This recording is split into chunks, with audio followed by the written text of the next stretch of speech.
This is day 10 of the 17th annual Sylacauga Magical Marble Festival in Central Park, right across from Bluebell Creameries for year 2025. And we are joined by sculptor Andrew Joseph Keith from Iowa.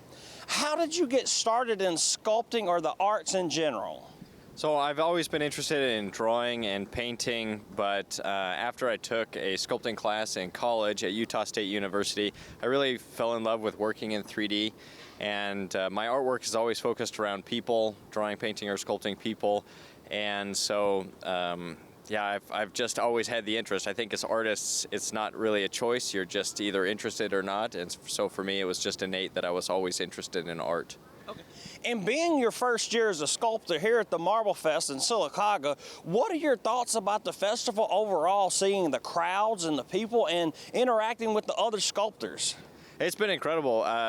It's an experience. Like you're saying, it's my first time, and so I didn't know what to expect. But seeing so many people all together working creatively on their own piece of stone and their own style and everything, there's really a creative energy that's palpable in the air, and so it's a great thing to be a part of. I'm really grateful to be here. So.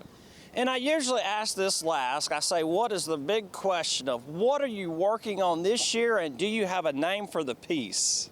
Well, the piece that I'm working on is, I was thinking maybe King David, but I think it'll be his son, Solomon.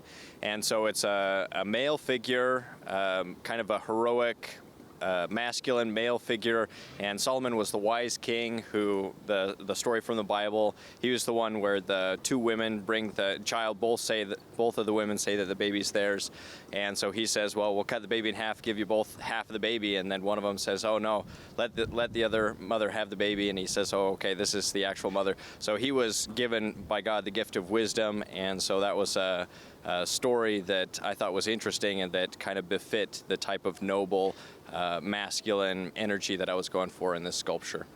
Well, thank you for joining us here on day 10 of the 17th annual Sylacauga Magical Marble Festival. Reporting from Central Park in Sylacauga, this is Robert Pearson Jr. for WOIL and WOTM TV.